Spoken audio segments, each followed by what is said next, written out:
Okay, open up your Bibles to Judges chapter 4 and 5, if you would please. Judges chapters 4 and 5. Yeah. So, anyone here by chance read chapters 4 and 5 of Judges? Deborah? Or know the story well? So these events occur, obviously, during the time of Judges. So right after the death of Ehud, Israel's relapsed back into idolatry yet again, doing evil in the sight of the Lord, Judges 4:1. And of course, as a consequence, he delivers them over into the hands of a Canaanite king named Jabin. And he has this, he rules from Hazor, when his commander Sisera oppresses Israel. They do it for 20 years. He's got 900 iron chariots, it tells us in verses 2 and 3. And the oppression is centered up in the north of Jerusalem area, in the valley of Jezreel. And it just really shows Israel's failure to fully possess the land. They're vulnerable. They have a lack of the ability to take care of themselves. They're not unified as a people. And they do cry out to the Lord, prompting his intervention. And the Canaanites, led by Jabin, he's the king, they got a strong presence. There's not much they can really do about it. And during this time, some people are looking for, when you're oppressed like this, when you have a lot of troubles, you generally are looking for some kind of leader to stand up and help you out. And of course, who's the leader going to be in this case?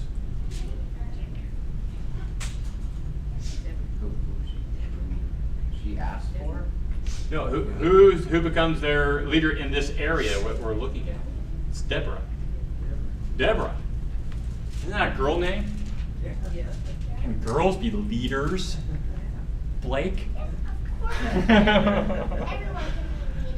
So where would they go and talk to this lady, this judge, Deborah? Where would they talk to her at? Under a palm tree. Under what? Yeah, they later called it the Palm of Deborah. The Palm Tree of Deborah. They would go there to look for advice, judgment, and judgment in the sense not like between like this person and that person. A lot of these times, a lot of scholars believe they meant more in the sense of how do we deal with Jabin and Sisera, his commander, when they come and they raid us, what do we do? And a lot of people believe that she gave a strategy advice of dealing with that. She would also give judgment between the people as well as helping them through this difficult time because of where she was centered and the work she did there happened to be right there where the Canaanites were oppressing the people. So Deborah is a judge. What other title did she have, if you remember or if you read through that? Wasn't just a judge. A prophetess, yes. She was also a prophetess as well, delivering God's commands. In chapter 5, verse 7, she also has the title of the mother in Israel. And so her prophetic role aligns her with people like Samuel and Moses and others. She's also mentioned again in 1 Samuel chapter 12, where Samuel recalls God's deliverance through her and Barak against Sisera. Barak, we already mentioned him a little bit. He's a leader from Kadesh and Naphtali. He's going to be the military leader that she's going to call up to bring 10,000 men up against Sisera to help Israel overcome them. And let's look, we really want to focus in on Deborah. So I want to begin by looking at her, who she was, the significant role she played. And she received, we know, divine revelation from God as a prophetess. She tells Barak that he's the one that needs to go in. If you look there in chapter 4, look down at verses 6 and 7. It says, "Now she sent and summoned Barak, the son of Abinoam, from Kadesh Naphtali, and said to him, Behold, the Lord, the God of Israel, has commanded, Go and march to Mount Tabor, and take with you 10,000 men from the sons of Naphtali and from the sons of Zebulun. I will draw out to you Sisera, the commander of Jabin's army, with his chariots and his many troops to the river Kishon, and I will give him into your hand. So she receives a revelation. She calls him to come. I think I had that written here. Oh, I don't. I think he had to travel like some 45 miles from where he lived to come to where she's at. And then where she tells him to go is another 24 and a half miles away. And of course, he had to gather his army of 10,000. But he was going to have to go up against a much larger army with iron chariots, meaning they were going to have horses. And what were the chariots used for, and why would that be significant that they were made of iron? Anybody have a iron skillet? Oh, got one hand. I got one. They're pretty heavy, right? Iron skillets. My iron skillet's about this big. The big one is pretty heavy. Could you imagine a chariot made of iron? How heavy would that be? Huh? Pretty heavy. Very heavy. Being pulled by a horse. How would you stop it? You won't. What's going to happen to an army with 900 iron chariots pulled by horses? Run over a lot of people. They're going to get demolished. They're going to get demolished. Remember we talked about that? The situations where it just seems impossible. We talked about that with the lesson on, what was the title of that? Everything that happens for a reason, right? And so you got these 900 chariots, and plus all their army, a strategist, a general who's won most, if not all, of his battles. And Barak gets called by Deborah. All right, God wants you to go get 10,000 men and go up against Sisera. How does he handle it? No bueno. Not good. Not good? Why do you say not good? Because he hesitates and he says, I won't go if you won't go. Verse 8.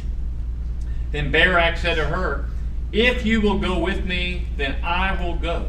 But if you will not go with me, I will not go.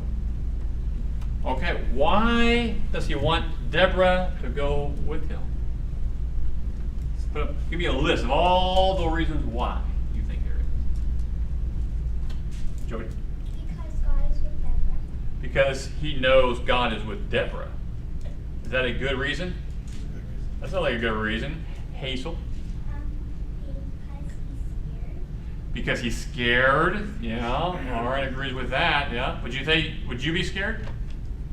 If I told you got to go fight people that are much bigger than you and stronger than you, yeah. Yep, Julie gives you a thumbs up. She's with you on that one. And another thumbs up, Julie. So yeah, Caleb, you got your hand up. Oh, I'm just stretching. Didn't look like a stretch. You sure you have your hand up?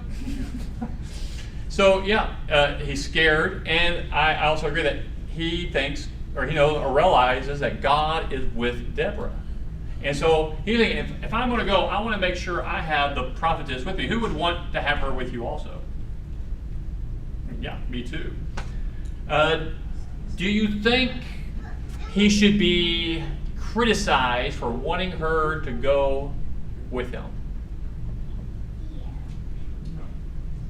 No, and a yes. Let's keep reading. Let's see what it says. So he ends there, if you will not go with me, I will not go. Verse 9, she said, I will surely go with you. Nevertheless, the honor shall not be yours on the journey that you are about to take, for the Lord will sell Sisera into the hands of a woman. Then Deborah arose and went with Barak to Kadesh. Is that a criticism? I mean, what in that battle, what's the prize? Huh? Win and you I don't would get say killed. winning and Winning? you get the glory. The glory of the win. And if you can take the head of Sisera, the commander, that's going to look pretty good for you. Kind of like when David took the head of Goliath. That was pretty significant. I think the criticism that we may give to Barak is that when he said, if you don't go with me, I won't go. When he said that, what is he telling God? No. Yeah. He's like, I'm hesitant to say he doesn't have faith because Of Deborah and Barak, who's mentioned in Hebrews chapter 11? Oh, yeah. Yeah, confidence, yeah. You know, Barak's mentioned in Hebrews 11. I've always wondered about that. Why? If the Deborah and Barak, I would think Deborah would be mentioned, and maybe he would be left out. And he's not only mentioned in passing, because the writer of Hebrews says, and I don't have time to go through all of them of Gideon, and then he mentions Barak, and then others, and he goes through this list. And I'm thinking, I read that, all right, Barak, why not Deborah? Barak didn't want to go unless Deborah went with him. But he does go. He does go. I think he was scared. He didn't want to go without Deborah, but he did have faith that God would see this through. But he did say, if you don't go with me, Deborah, I'm going to reject God's request that I do this. That's, I don't know. I would be hesitant there. So she received divine revelation. She gives the orders to Barak. We know she provided wisdom and judgment to the people. We mentioned that. We saw that in verse 5. She is recognized as a leader in Israel. Even in that song, as we already mentioned, she's in chapter 5, verse 7. Calls herself a mother of Israel. And she is divinely appointed. What other title, maybe not titles, how else could we describe Deborah? When we think about the story, when we look through this story, what else sticks out about her that might be interesting, to say the least? Would you say she might be encouraging? Usually she's an encourager. Here we are, we're in the book of Judges. What's the theme of Judges? It's mentioned twice in Judges, the theme. What's the theme? In those days, there was no king in Israel, and everyone did what was right in their own eyes. I mean, how many happy-go-lucky stories are in the book of Judges? Not many. It is a rough book to go through. And here, Deborah, in the midst of all that's going on, she's an encourager. She's encouraging people. She encourages Barak, right? She helps him out. She even encourages, I'll go with you. You're going to lose some honor, but I will go and I will be there. And she wants him to succeed. I think she wants everyone to succeed. As she sits under that palm tree, acting as, not necessarily as a judge, but a prophetess, encouraging the people in the land. So she commands Barak to go to war. She strengthens the weak-hearted, as we see there in Barak. He was probably a little concerned about his ability. She motivates Israel to rise up against their oppressors. Look at chapter 5. Turn over there real quick. I can get my Bible to turn. Verse 12. Yeah, verse 12. Awake, awake, Deborah, awake, awake, sing a song, arise, Barak, and take away your captives, O son of Abaniom. Is that right? Abaniom? Am I saying that right? Abaniom. Then the survivors came down to the nobles. The people of the Lord came down to me as warriors. So that sounds like Barak singing that section of the song and the encouragement that Deborah gave him and to the people. They all came. She did not let fear stop her from fulfilling God's will. Back to chapter 4, verse 14. Deborah said to Barak, arise, for this is the day in which the Lord has given Sisera into your hands.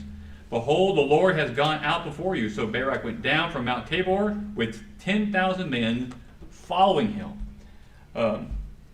It's similar to what we see, I think, with Moses encouraging Joshua. We see her doing that with Barak as well. She was also a woman of great wisdom, right? She led Israel with righteousness and justice from the palm tree.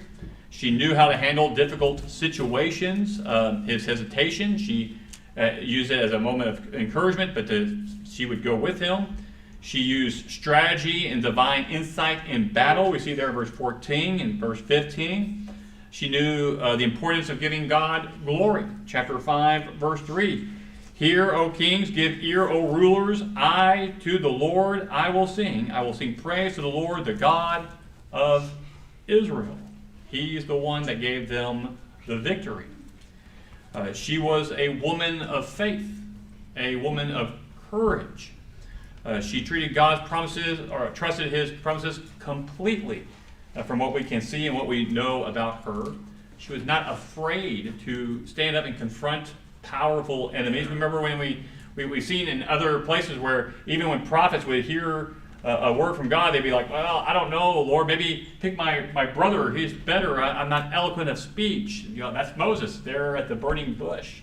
Or Isaiah, even when he was nervous about being appointed, that he was a man of unclean lips surrounded by unclean people. And Deborah, when she received something from the Lord, she did it. And that is difficult. When you are in a society or when you're in a culture or your own people and they're oppressed and no one's standing up and doing anything, how hard is it for you to be the one to step up and actually get something done when everyone else won't do it? And let's say you're in a society where how were women normally treated in those days, back in the book of Judges? How were they normally treated? Could they be... Just above livestock. Huh? Just above livestock. Just above the livestock.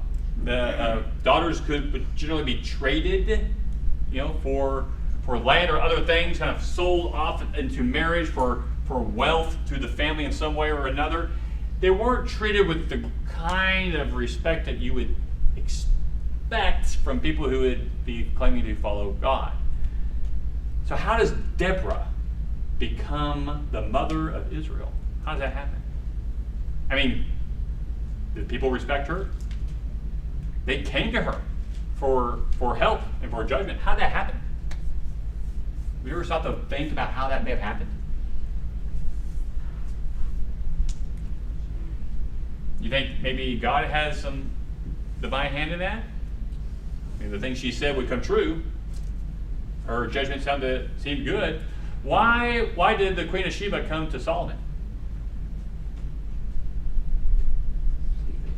To seek his wisdom.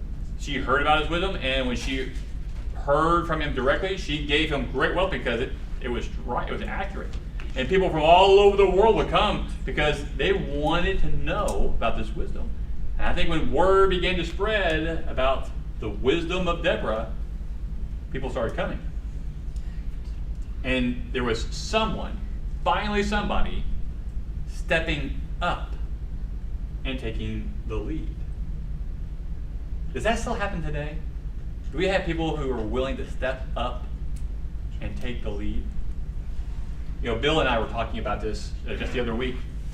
I hesitate going to camp. I want to be able to go to the men's retreat and sit and relax and watch and just be part of it and do nothing. However, because of camp and other things, most of the time when I'm up there and I'm the one in charge. And I'm the one that has to do this or do that. And when last time I went to the men's retreat, I just wanted to relax and enjoy it. And they put me in charge. And I did not want to do it. I fought it like Moses. I was like, well, I'm not me, there's Mick. He's older. And they kept coming to me because they were used to me always being up there and being in charge. And I ended up having to do all the different things because I was the one that was in charge all the other times. And nobody else wanted to do it. So I had to do it. How many leaders do we have in the church? What is the one thing the church lacks the most? I'm talking about the one true church in the whole world. What do we lack the most? Leadership. Leaders. I mean, here we are at the men's retreat. It's supposed to be full of elders and preachers. How many leaders were stepping up to help take charge? They didn't want to do it. I didn't want to do it, but I did it because nobody else would do it. Here's Deborah. She's probably looking around. Where's the men? What's going on? Well, I'll do it. And she did. Good for her. She took action when others hesitated, feeling that leadership void. Look back in chapter 5. Let's start in verse 6. I really want to look at verse 7. Verse 6. In the days of Shamgar, the son of Anath, in the days of Jael, the highways were deserted, and travelers went by roundabout ways. Now, stop there for a second. So, the days of Jael, the highways were deserted, and travelers went by roundabout ways. What does that mean? Why would the main highways that people use, why would they be deserted, and why would people go other ways? Why? They were scared. They were scared of what might happen on the highways? Yeah. Verse 7. The peasantry ceased. They ceased in Israel. What does that mean? Peasantry. Anybody got a different word for verse 7? The peasantry ceased. They ceased in Israel. Getting together. Huh? Village, he said getting together. Getting together. That's right. It's the gathering, the assembling. They stopped. Until when? Until I, Deborah, arose. Until I arose, a mother in Israel. Someone had to step up and lead. She did. She put God's mission above personal comfort because she saw a need. There was a void, and she filled it. She was a worshiper of God. She gave glory to Him, acknowledging the victory, encouraged Israel to remain faithful to God, all through that song in chapter 5. And let's look at some other things. I want us to also, we want to look at the strengths of Deborah, but after I want us to think about weaknesses. We never generally don't do this, but I think it would be good for us to take a look at this. But first, let's do strengths. So we mentioned several of them. Give me what you think maybe some of the strengths of Deborah.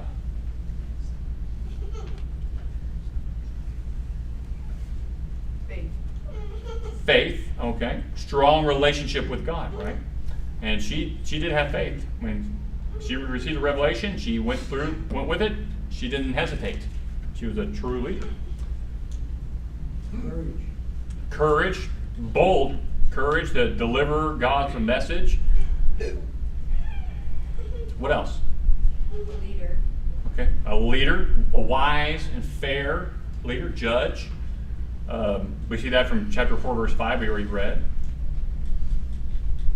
An encourager. Oh, Jody? She was kind. Kind, yes. An encourager. Right there with her. A motivator to get people going. Strengthened Barak and inspired the tribes to act and overcome. There in verses 8 and 9 of chapter 4. And of course, she gave all the glory to God. And we could probably list several more if we went through the song and read through that and find other things we could look at. But what about weaknesses? Did Moses have weaknesses? What were some of his weaknesses that we read about? Ability to talk. Hmm? He was not wanting to talk. Yeah, he didn't want to be eloquent of speech. But he had to have been. He was trained in Egypt. But he used that as an excuse. I'm not eloquent. What other weaknesses do you think he had?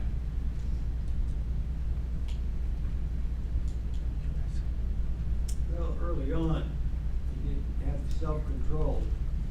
We definitely see that. He would get upset easily. I mean, he killed a man. Didn't think that through.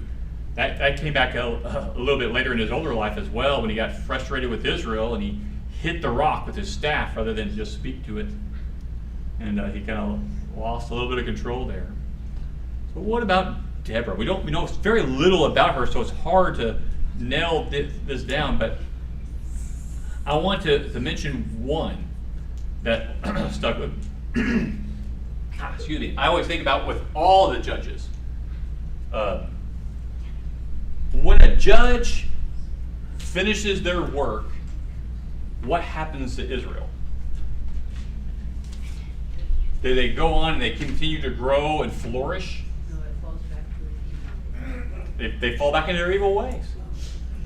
Can you name any of the judges where we see, after that judge dies or moves on, there's a remnant of what their teaching continues? Do you see that with any of them? The closest would be Gideon, right, with his family.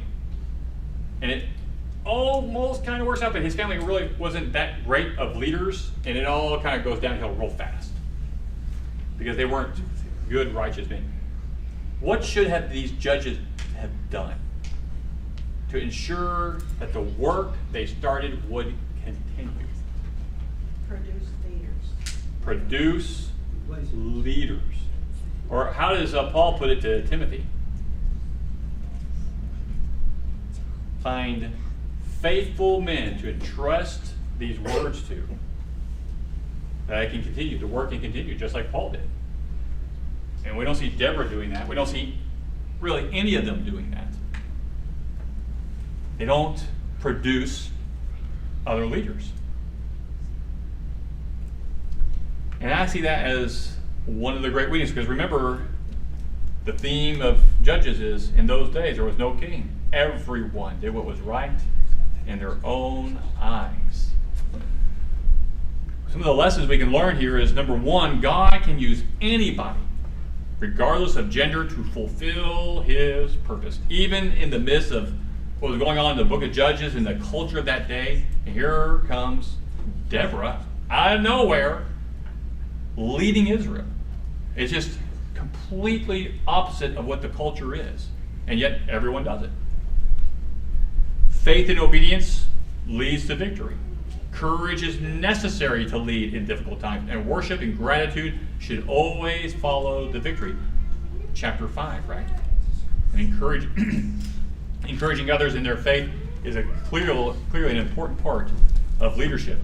You know, I wonder, like, what kind of person did Barak end up being? Could he have been that next person that they needed him to be? But who knows? Maybe he was older than she was. I don't know. But the fruit does not stick with Israel. What was, outside of Deborah, what was the number one problem Israel had? Why they could not stick it out with God once things got better? What was their biggest problem? They were looking at other gods at that time. Huh? They were looking at other gods. Looking at other gods? Little G. Yeah, the idolatry. That was rampant. They were seeing what the other nations were doing, and they were doing that as well. You know? And how things you said about, heard one of the negative things about, I don't know about reading too much into this, when Barak said in verse 8 of chapter 4, I'm not going to go unless you go, and then she says, all right, I'll go with you, but you're not going to get the glory. I think a lot of times you're talking about like camp stuff, and you have leaders in church. When I'm doing something that involves 10 different churches, well, who's going to get the credit? Who cares? God's going to get the credit. You want God to have the glory. And she does that, but for her to answer, all right, I'll go with you, but you're not going to get any glory. It doesn't say, I can't read it between the lines of, he's going like, if he says, I don't care, I want the glory anyway, I want God to get the glory. She gives God the glory, but she's telling him, you're not going to get it. I don't know if I said that correctly, but a lot of times we do things and like, who gets the credit for that? Who cares? God's going to get the credit. And we don't, and you're right, we don't generally look at it like that. We may look at it like, well, I'll do it. That might make me look pretty good. I like being up here where everyone can see me. And when they see me, can everybody hear me? That's why I do Pew-Packers unless your daughter chews me out. Oh. Right. Well, that was good. But yeah, and I completely forgot where I was going with this. Thanks a lot, Bill.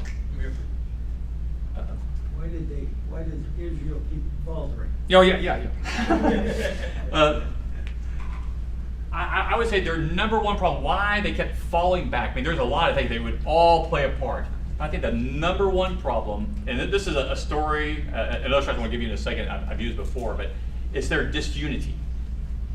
Because who all came to help them over here deal with these Canaanites? I forgot what the number was. They had like 20,000, or was it, how many? 10? No, that was Israel.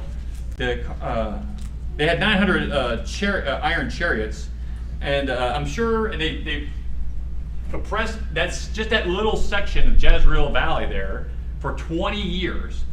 I'm sure they had another sizable army, but ultimately they did not even come close to matching the 145,000 able men who could fight in war of all of Israel that was in that day.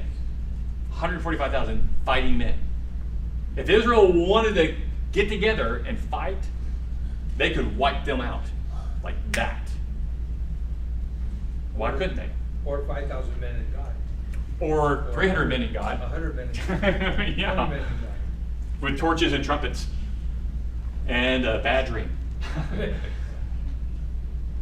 But they couldn't work together.